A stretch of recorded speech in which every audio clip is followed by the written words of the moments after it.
আমার মেয়ের খুন ধর্ষণের তার একটা সিকিউরিটি জায়গায় তার নিজের মেডিকেল কলেজ, যিনি কলেজের প্রিন্সিপাল মানে হেডমাস্টারই বলা যায়, একজন হেডমাস্টার কতটা নিম্ন প্রবৃত্তির হলে তার কলেজে তারই সুরক্ষিত এলাকায় একটা মহিলা পড়ুয়া তাকে এরকম নির্যাতনের শিকার হতে হয়। সেটা 1 বছর ধরে সবাই অনুভব করেছেন এবং প্রথম 9 তারিখ থেকেই সবাই অনুভব করে আমার মেয়ের পাশে এসে দাঁড়িয়েছিলেন। সবাই আমার মেয়েকে নিজেদের ঘরের মেয়ে মনে করেছেন পাচ্ছেন এবং কিছু কিছু লোকের ধারণা হয়েছে যে বিচার পেয়ে গেছেন, তারপরেও তারা ন্যায় বিচারের জন্য বিভিন্ন রকম রাজনীতি করছেন এবং ভবিষ্যতে রাজনীতি পরিচয় নেওয়ার জন্য বিভিন্ন কর্মসূচিতে যাচ্ছেন। সবার কাছে একটাই কথা বলবো, যারা এই সমস্ত বিভ্রান্তিমূলক কথাবার্তা বলছে আজকে তাদের থেকে আমাদের সাবধান থাকতে হবে। আজকে পশ্চিমবঙ্গ ডুবতে বসেছে। আজকে আমার উপর যে অন্যায় নেমে এসেছে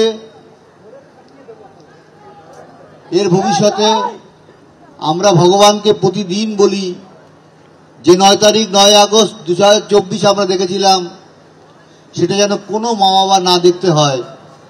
কিন্তু কি দুর্ভাগ্য বিষয়,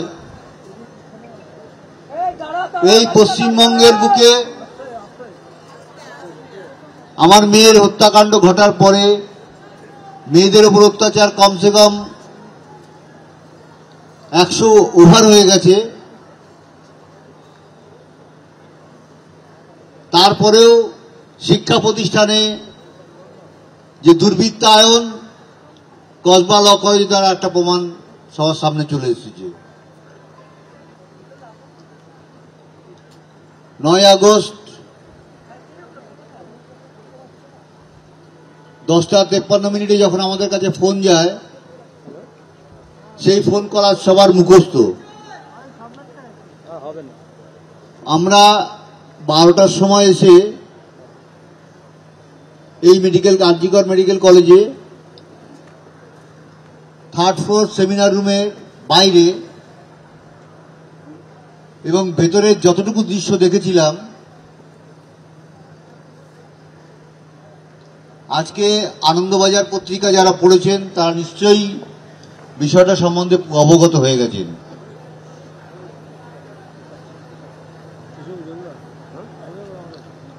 একজন প্রিন্সিপাল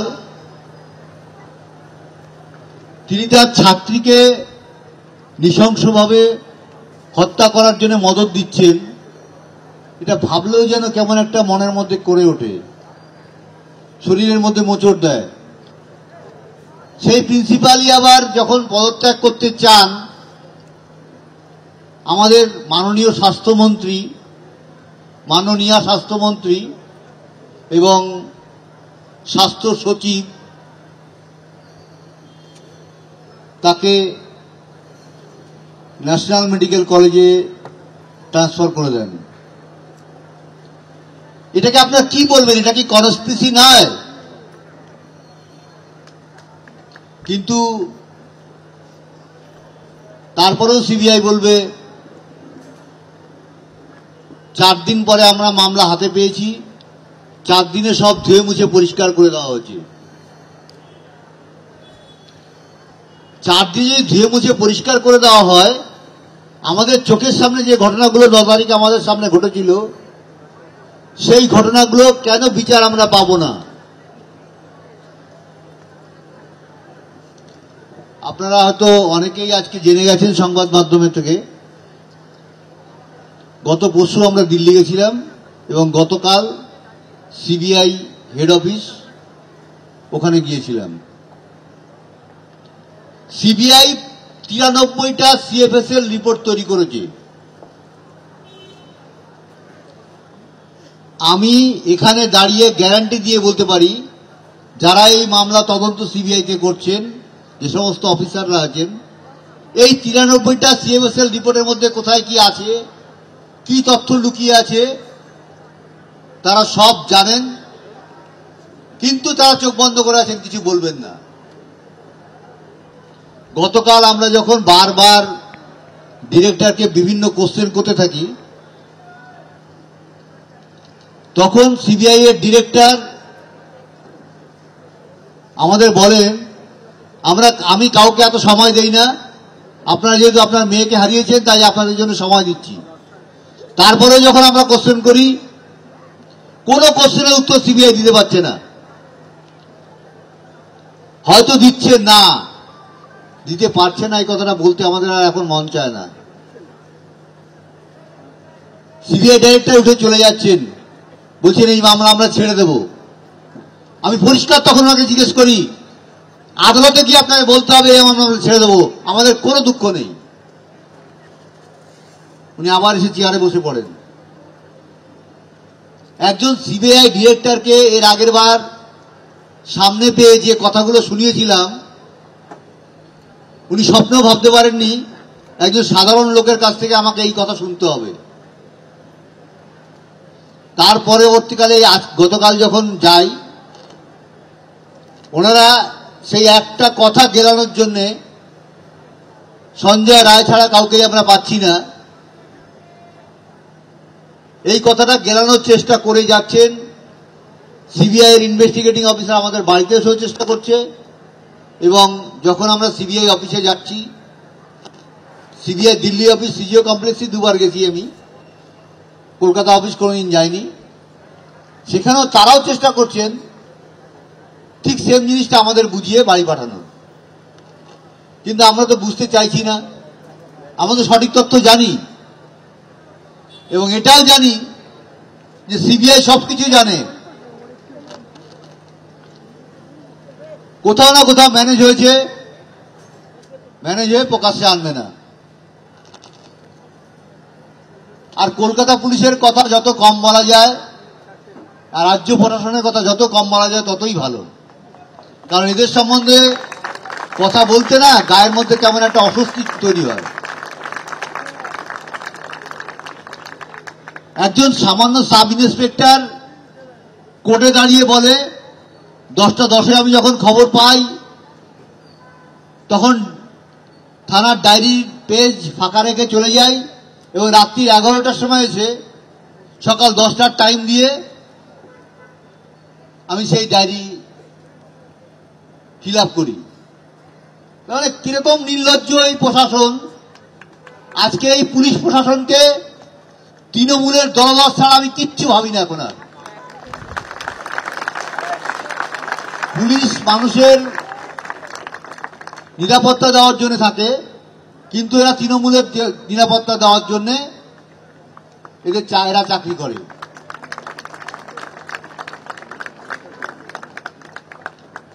সত্যি কথা বলতে, এই ঘটনার পরে বিভিন্ন রাজ্যে আমাদের যেতে হচ্ছে বিভিন্ন কারণে। 15 দিন আগে আমরা বিহারে গেছিলাম। বিহারের গয়া জেলার যিনি কি বলেন একে ডিএম, উনি খবর পেয়ে আমাদের ডেকে নিয়ে ওনার অফিসে বসিয়ে কথা বলেছেন আমাদের সঙ্গে। আর আমাদের এখানকার এসিপি মুরলীধর শর্মা এবং সোফিয়া মল্লিক, তাদের উপস্থিতিতে এই সেমিনার রুমে তথ্য প্রমাণ লোপাট করা হয়েছে। সেই সিবিআই এই কলকাতা পুলিশকে ক্লিন চিট দিচ্ছে শিয়ালদা কোর্টে দাঁড়িয়ে। মানে ভাবুন যে আমরা কোন দেশে বসবাস করি, কোন রাজ্যে বসবাস করি, যেখানে সবকিছু পয়সা দিয়ে কিনে নেওয়ার চেষ্টাটা হয়। এরপরেও যদি সিবিআই বিক্রি হয়নি, এই কথা কোনো গ্যারান্টি আমি দিতে পারবো না।